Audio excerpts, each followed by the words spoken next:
ഇന്നലകളിൽ ഭാഗം 7. അന്ന് പെൺകുട്ടിയാണെന്ന് അറിഞ്ഞപ്പോ നീ രണ്ടാമത് പ്രഗ്നന്റ് ആയത് നശിപ്പിച്ചതുപോലെ അവളെയും നശിപ്പിച്ചാ മതിയായിരുന്നു. അത് കേട്ടതും മാനസിക്ക് തന്റെ കാതുകൾ രണ്ടും പൊട്ടിയടച്ച പോലെ തോന്നി.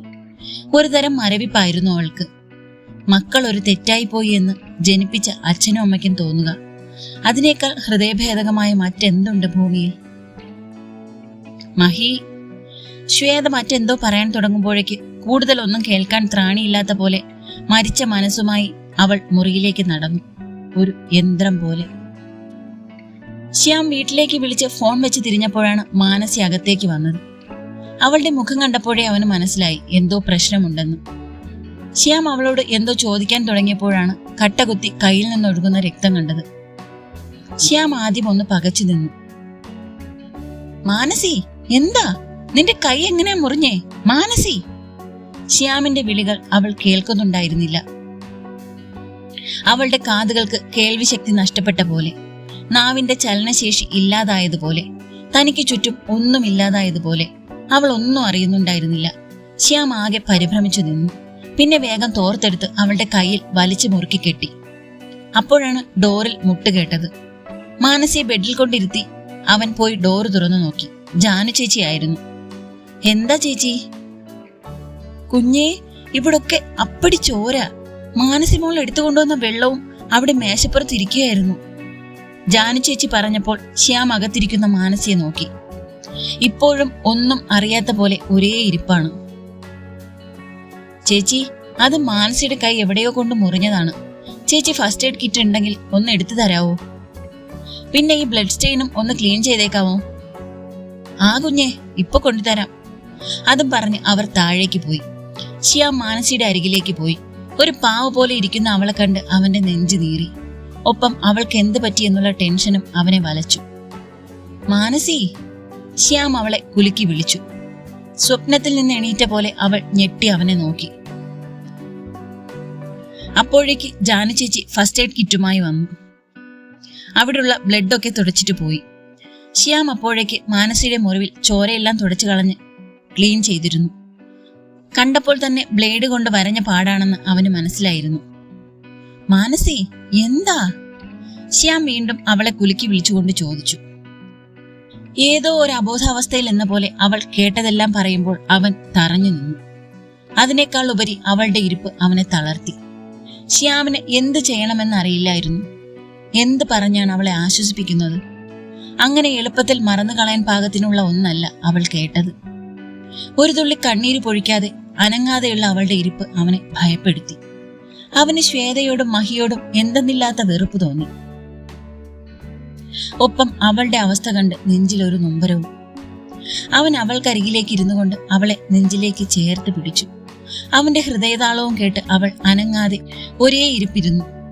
ഇനി ഇങ്ങനെ ഒരു ജന്മം എന്തിനെന്നായിരുന്നു അവളുടെ ചിന്ത. പെട്ടെന്നാണ് മാനസി കഴുത്തിൽ കിടക്കുന്ന താലിയുടെ കാര്യം ഓർത്തത്.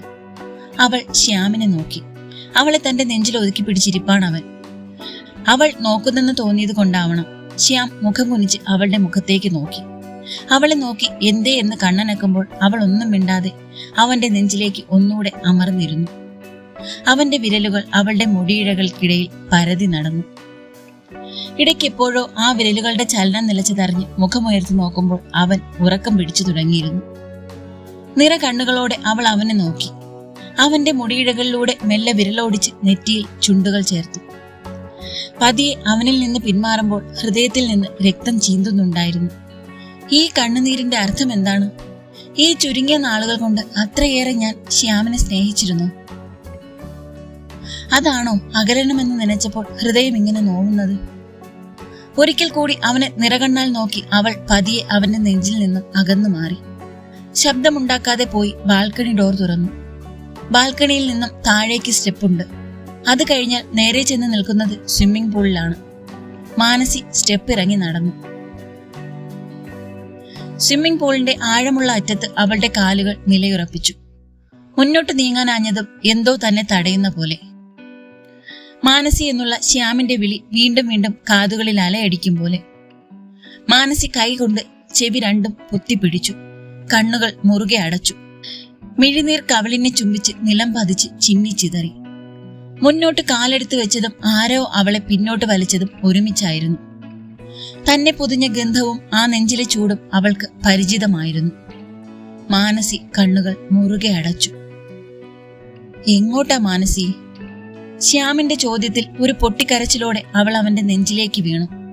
മറ്റൊന്നിനും വിട്ടുകൊടുക്കില്ല എന്നുള്ള പോലെ അവൻ അവളെ മുറുകെ പുണർന്നു. അവളുടെ കണ്ണുനീർ നെഞ്ചിനെ നനച്ചുകൊണ്ടിരുന്നപ്പോൾ അവന്റെ കൈകൾ അവളെ പൊതിഞ്ഞു പിടിച്ചു. എനിക്ക് പറ്റുന്നില്ല ശ്യാം, ഒന്ന് കൊന്നു തരുമോ എന്നെ? ഒന്ന് മനസ്സ് തുറന്ന് കരയാൻ പോലും എനിക്ക് പറ്റുന്നില്ല ശ്യാം. നെഞ്ചില് കരിങ്കല്ല് കയറ്റി വെച്ചതുപോലെ. എന്തിനാ ഇങ്ങനെ ഒരു ജന്മം? അവർക്ക് വേണ്ടെന്ന് വെച്ചൂടായിരുന്നു ഇപ്പൊ പറഞ്ഞതുപോലെ?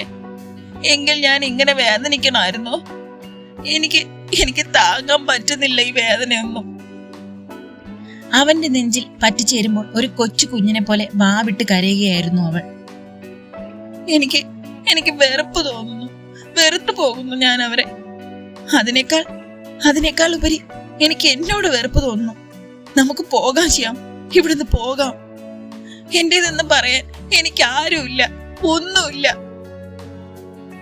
ഏങ്ങലടിച്ച് ഓരോന്ന് പദം പറഞ്ഞ് കരയുന്ന മാനസിയെ ശ്യാം നെഞ്ചിലേക്ക് അമർത്തി പിടിച്ചു. ഉള്ളിലുള്ള ഭാരം അങ്ങനെയെങ്കിലും കുറയട്ടെ എന്നവൻ മനസ്സാൽ മോഹിച്ചു. കുറച്ചു കഴിഞ്ഞതും അവളുടെ കരച്ചിൽ നേർത്ത് വന്നു. മാനസി, ദേ എന്നെ നോക്കിക്കേ.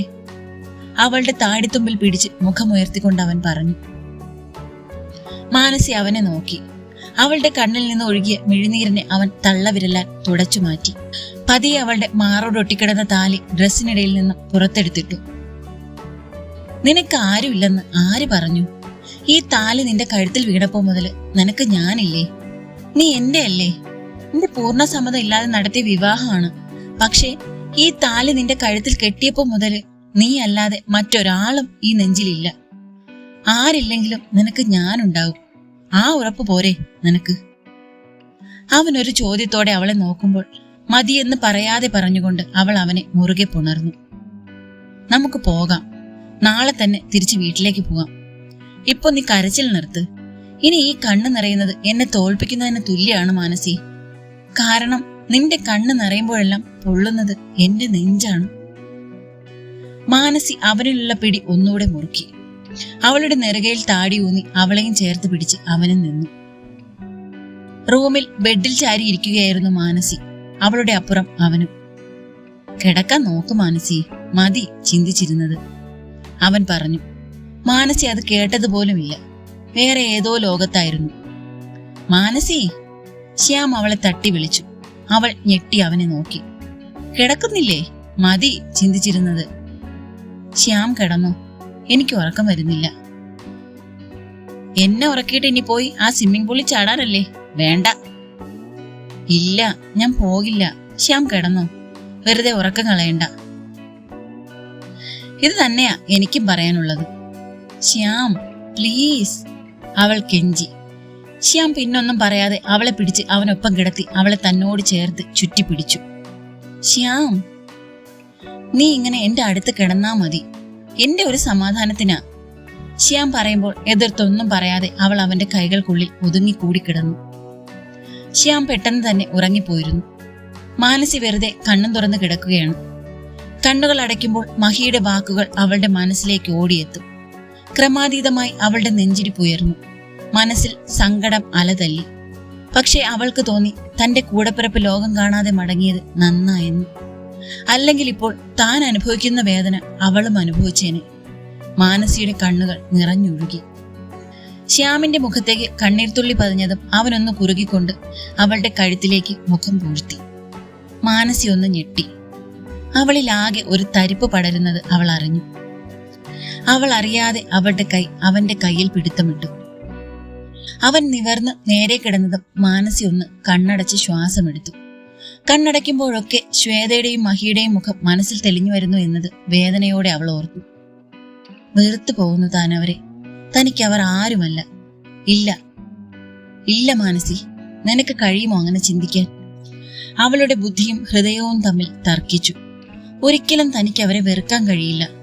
അവർക്ക് താൻ ആരുമല്ലെങ്കിലും തനിക്കവർ എല്ലാമാണ്. ജന്മം തന്നവരാണ്. അതാണ് ഇന്ന് വരെ ഒരു പരാതിയും പരിഭവമില്ലാതെ തന്റെ വിഷമങ്ങൾ തനിക്കുള്ളിൽ തന്നെ ഒതുക്കി ബുദ്ധിയും ഹൃദയവും തമ്മിലുള്ള പോരാട്ടത്തിൽ അവസാനം ഹൃദയം തന്നെ ജയിച്ചു. ഒരിക്കലും അവരുടെ വാക്കുകൾക്ക് വില നൽകാതെ ഒന്നും പ്രവർത്തിച്ചിട്ടില്ല. എന്നാൽ തന്റെ വാക്കുകൾ അവരൊരിക്കലും കേൾക്കാൻ തയ്യാറായില്ല. പക്ഷേ നന്ദിയുണ്ട്, അല്ലെങ്കിൽ ഈ താലി തന്റെ കഴുത്തിൽ വീഴില്ലായിരുന്നു. രാവിലെ ശ്യാം കണ്ണു തുറക്കുമ്പോഴും കാണുന്നത് വെറുതെ മുകളിലേക്ക് നോക്കിക്കിടക്കുന്ന മാനസിയെയാണ്. ഉറക്കം വിട്ടുണർന്ന ലക്ഷണങ്ങളൊന്നും അവളില്ലാത്തതിനാൽ ഇന്നലെ ഒരു പോള കണ്ണടച്ചിട്ടില്ല എന്നുള്ളത് അവളുടെ മുഖത്ത് വ്യക്തമായിരുന്നു. ഒരു വേദന അവന്റെ ഹൃദയത്തിൽ കൊളുത്തി വലിച്ചു. ശ്യാം അവളെ ചേർത്ത് പിടിച്ചിരുന്ന കൈകൾ വിടർത്തി മാറ്റി. അവൾ അതറിഞ്ഞ് അവനെ നോക്കി. ഇന്നലെ താനൊന്ന് കണ്ണടച്ചിട്ടില്ല അല്ലേ മാനസി? അവന്റെ ചോദ്യത്തിന് വേദന കലർന്ന ഒരു നോട്ടമായിരുന്നു മാനസിയുടെ മറുപടി. ഇനി ഈ ഇരിപ്പിരുന്നാൽ ശരിയാവില്ല, എണീറ്റ് റെഡിയായിക്കോ, രാവിലെ തന്നെ പോകാം.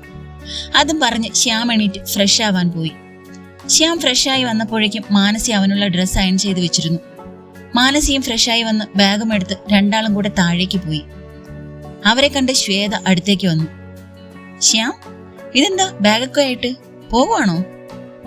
ശ്വേത ചോദിച്ചു. അതെ ആന്റി, ഓഫീസിൽ നിന്ന് അർജന്റ് കോൾ ഉണ്ടായിരുന്നു. ഒന്ന് ബാംഗ്ലൂരിലുള്ള ബ്രാഞ്ച് വരെ പോണം, സോ മാനസിയും കൂടെ കൂട്ടാന്ന് കരുതി. അതും പറഞ്ഞ് ശ്യാം മാനസിയുടെ കൈയും പിടിച്ചു നടന്നു. മഹിയെയും കണ്ട് കാര്യം പറഞ്ഞു. മഹിയും ശ്വേതയും അവരെ യാത്രയാക്കാൻ കൂടെ ചെന്നു. കാറിൽ കയറും മുന്നേ മാനസി ഒന്ന് തിരിഞ്ഞ് ശ്വേതയെ നോക്കി. മമ്മ, മാനസി വിളിച്ചു. ശ്വേത അവളെ നോക്കി.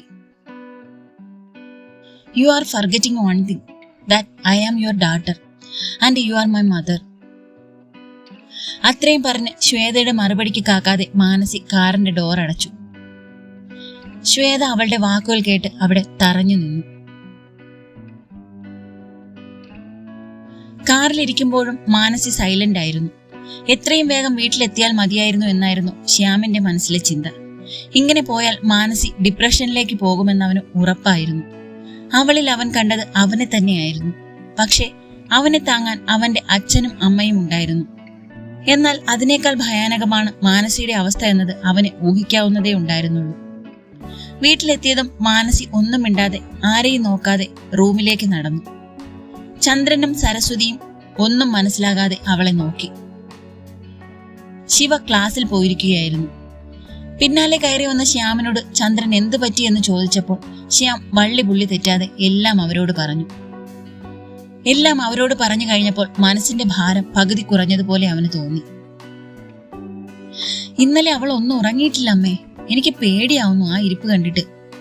ഞാൻ അപ്പോ എണീറ്റില്ലായിരുന്നെങ്കിൽ മാനസി എല്ലാം അവസാനിപ്പിച്ചേനെ. ശ്യാം ഒരു ഉൾക്കിടിലത്തോടെ പറഞ്ഞു.